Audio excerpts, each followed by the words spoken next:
like in the Matrix, when Trinity opens the door, when Neo's about to go take the red pill and he wants to get out of the car, she says, Neo, you've been down that road and you know exactly where it leads. And I know that's not where you want to be. That one is probably one of the most emotionally profound for me, myself. Today, I'm going to be reacting to some of Alex Hormozi's most popular videos online. I've been very fortunate to meet Alex in real life. I've been able to spend time at acquisition.com HQ learning from him, his wife Layla and his team at their business. And you know, it's given me a lot. His content is so easy to relate when it comes to entrepreneurship, and he has some of the best sound bites you can find anywhere on the internet when it comes to actually growing and scaling a business. I would say that beyond his strategies, his emotional intelligence when it comes to entrepreneurship is honestly unbeatable. I tend to find that I watch more stuff from him that's about the mental approach and the difficulty of running a business than actually the strategy itself. So today I'm going to be reacting to some of his top videos. For those of you that don't know me, my name is Richard Dixon. I'm an entrepreneur in Scotland in the United Kingdom. I've built 2 7-figure businesses and I'm on my journey to breaking 8 figures in annual revenue inside of my main company, Growth Getters.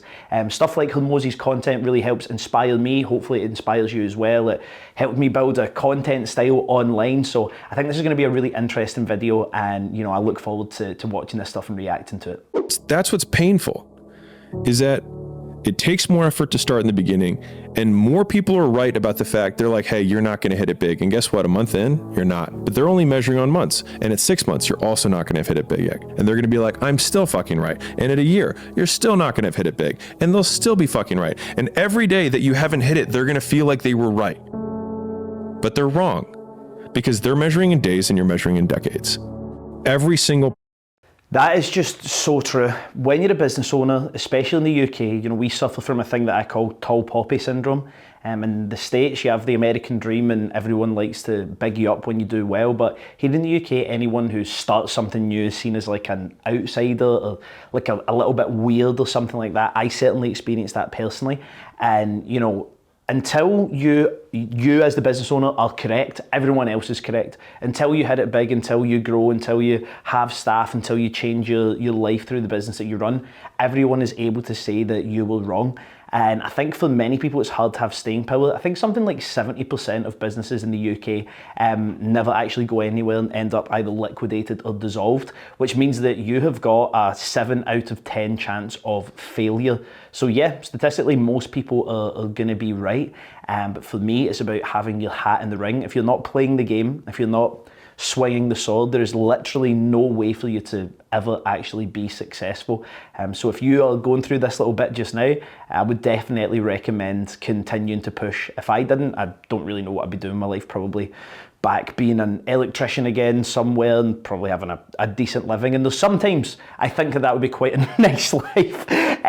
But yeah, business is definitely for me, and hopefully it is for you too. Every single person who wants to do something with their life and has done something with their life has gone through the exact chapter that you're going through. And it's the lonely chapter. It's the chapter where you don't fit in with your own friends, but you don't have the outcomes yet to fit into a new group of friends. And you're doing this thing, you're consuming content on the internet, you're doing these free tutorials online to try and figure out how to set up a podcast and where do I host this thing? And then you're going through this and you're like, is this even worth it? Because you have no signs of success, right? But if there's anything that you can take away from what we're saying right now, is that the sign of success is the hate that you get along the way. And what you can't do is bend the knee to their hate and fit back into the conformity because it's comfortable and it's warm. Because like in the Matrix, when Trinity opens the door, when Neo's about to go take the red pill and he wants to get out of the car, she says, Neo, you've been down that road and you know exactly where it leads. And I know that's not where you want to be. That one is probably one of the most emotionally profound for me, myself. That idea of the lonely chapter. And in some ways, I 100% agree with what Alex said there. And in other ways, I actually think it's worse than what he says.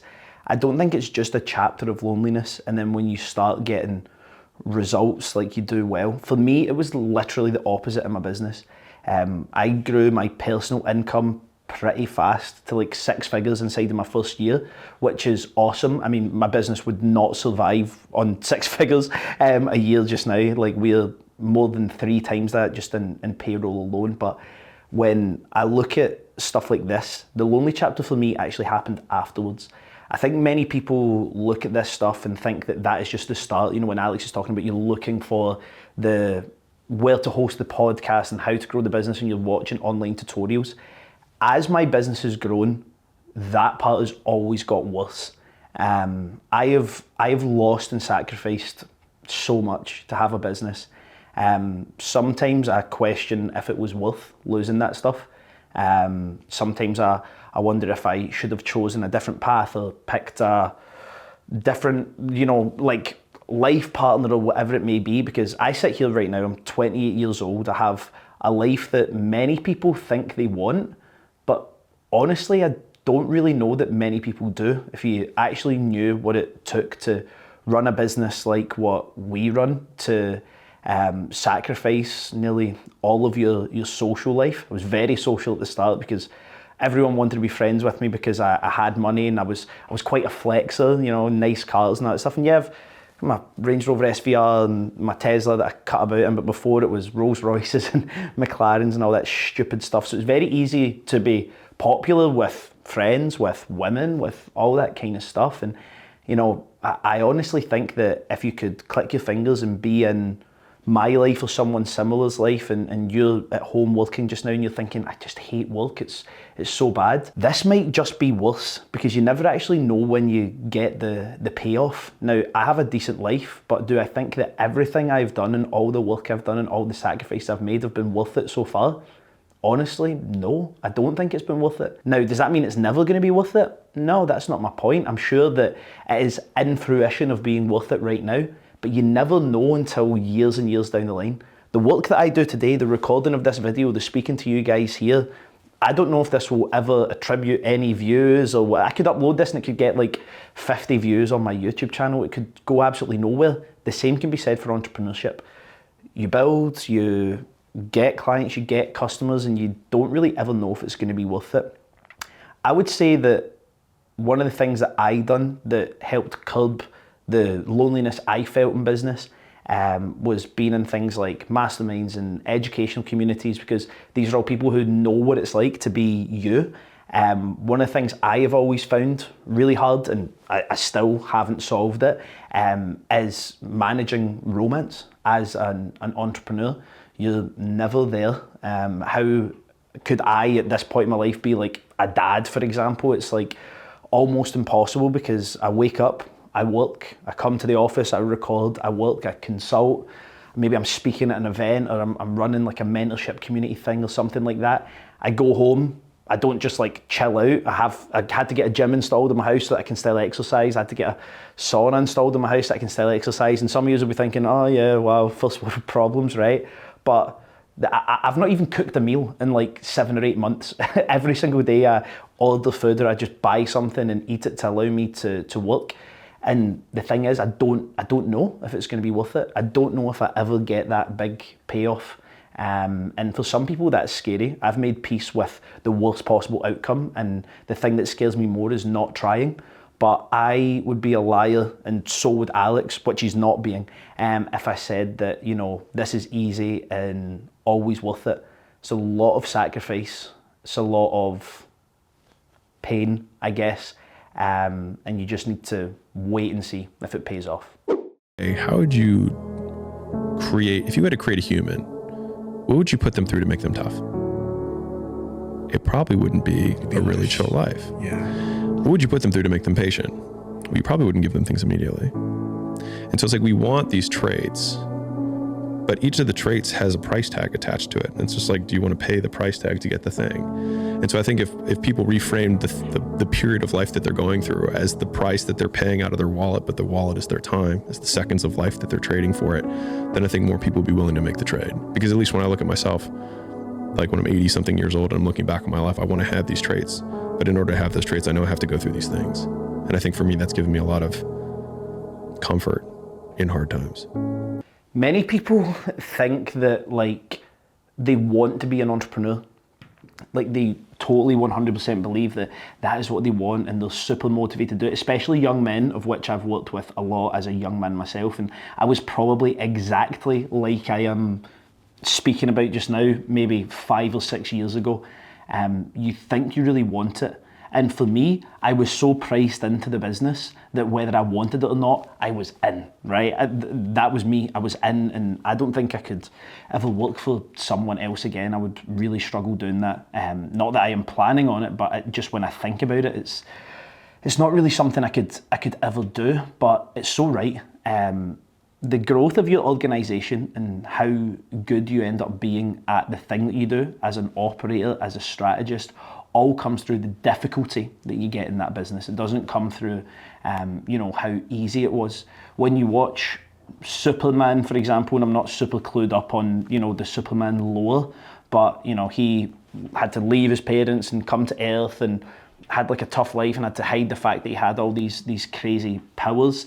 If his story was that he was just born on a planet where everything was good and he flew around and all he done was save, kids that were stuck up trees and people that have fallen out of a building, it wouldn't be a movie that any of us would want to watch. We watch those movies and sometimes we find affinity in our stories somehow, not that any of us are from a different planet, I'm not anyway, but you watch that and you feel the affinity because of the difficulty.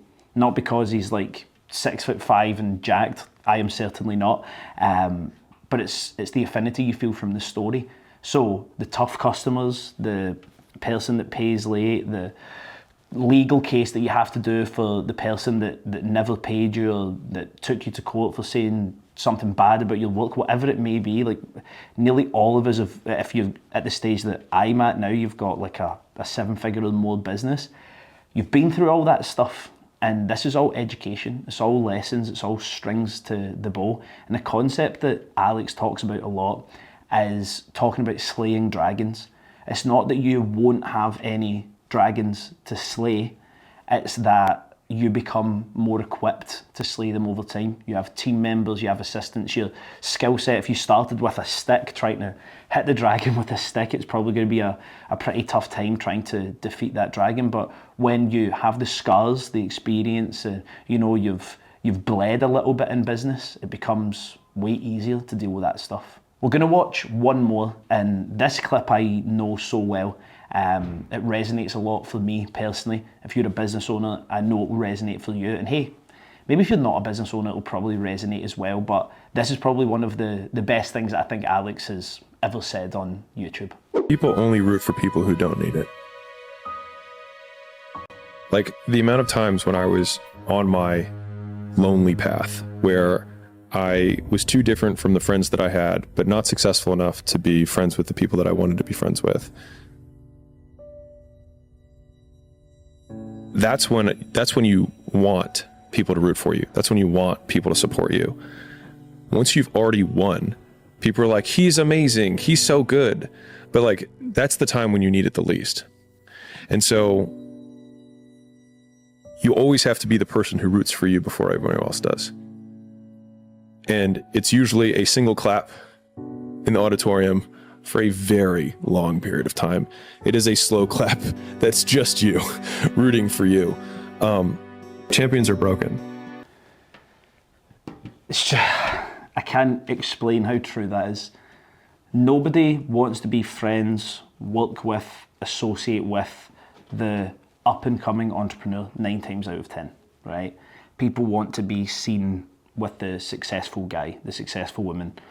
They want to be working with the big business. They want to be hanging around with the wealthy person. And there's so many times in your business journey, especially if you're a solopreneur just now. I've not been a solopreneur for a number of years. I've got a team and, my output of the business is purely reliant on the fact I have a team. I could not do this myself. But when it's you and problems are going on and there's issues and it's tough and it's stressful and you've hardly got any money in the business, whether that's through lack of leads, bad financial management, that was me, and you're like looking around for help, like who is going to fix this situation? And it's like a mirror appears in front of your face and you're like, crap, it's me again. I have to do it. And it's so true when he's talking about that single clap. It's just you trying to back yourself, washing your face in the mirror in the morning, just looking in the mirror thinking, what the hell am I doing? I'm getting ready to go back to this place and do this same thing again, and my labour might not attribute to any form of income because nobody might want to buy the thing. Nobody will agree to have a meeting with me. I'm getting up, I'm getting ready, I'm putting my business face on, I'm going out to tackle the world and hope that something comes from it. I hate the word hope, but back at the start for me, I'm sure it was the same for guys like Alex or people like you at home, it was hope. That is exactly what it was. I was hoping that I would get the business. I used to phone people like a sales call. I'd get a lead that comes in and I would phone it and it would be ringing and I would be like praying to myself. This is before I was even a Christian. I'm a Christian now, but in years previous, I would phone, it would be ringing and I would be praying like, please don't answer the phone. I can't deal with getting rejected again. Just don't answer the phone. And as much as I needed them to answer the phone so that I could try and sell, you're just so like beaten down that when it goes to, this is the Vodafone voicemail, you're just like, I don't need to deal with that rejection again. But then you get the feeling of, oh, well, I still need to make money, and you're just stuck in this position and no one there wants to push you ahead. If you're someone who's like, you know, you're a man or a woman in business, maybe a couple in business, and you've got that person beside you to push you on, to push you forward, go after the thing, you need to do it. They're not holding you back, they're not telling you to be less risky. You're so fortunate. Don't like using the word lucky, but you're so fortunate. You should value that relationship greatly, because for many people, every other aspect of their life is sacrificed to do this, to have this, a business, right? And the only person to truly motivate you, the only person whose motivation matters is your own. So you have to get in this photosynthesis type of cycle, right? Where you produce your own like synthetic motivation just to be able to do the thing. And I guess to summarize, business is not easy. Yeah, it's easy. And by the way, I'm not bashing stuff like this. I love Iman Gadzhi's videos and stuff like that. You can watch Iman Gadzhi or what are those brothers called? The Anuha brothers or something like that, the e-commerce guys. You can watch any of these people and think, wow, I want to be an entrepreneur. But that's because you care about the view. You don't care about the climb. You care about the summit of the mountain, not the, 5 times they nearly died on the way to getting to the top. And business is quite like climbing Everest. As you climb, you will see dead bodies. Someone in the party you're with might die. Hey, that person might also be you. Business is player versus player. Sometimes someone needs to die for your business to survive, and it's not always the nicest, most comfortable thing to watch or see. So don't be fooled into thinking business is easy. It's 4 hours per week and you can make 100,000 in a month and blah, blah, blah. Other people that do that, yes. Is it likely that you're going to be the next one? Absolutely not. If you're not willing to give your life to business and you really want to grow a business, like you don't just want an extra £1,000 or $1,000 a month. If you really want to grow a business, you have to give your full life to it, every single part of it. Nights out, sports, clubs, like whatever else you do, needs to die for that dream to live. And that's not a transaction that everybody is willing to make. So it's something to think about. If you're a new entrepreneur, a budding entrepreneur, you need to think about that trade-off. And will it be worth it? You might just never know. If you've enjoyed this video, you can leave a like down below and leave your comments on what I've said here or anything that Alex has said. I'm interested if you have any differing opinions. I'm sure there's going to be someone who read the 4-Hour Work Week and is now convinced that they're going to be a multi-7-figure entrepreneur working 15 minutes a day from their bedroom in their parents' house. And by the way, I started my business from the bedroom in my parents' house. That is not a dejection of working from where you need to work if you have no money to have an office or you don't have your own home. There just will be someone who's been drinking a lot of Delusionade ready to drop their opinion in the comments, having never built a business before in their life. This is a vacation. This is a life path. This is a massive commitment, as big a commitment as any minus potentially having children. And if you're not willing to make that transaction, don't start a business. Thanks.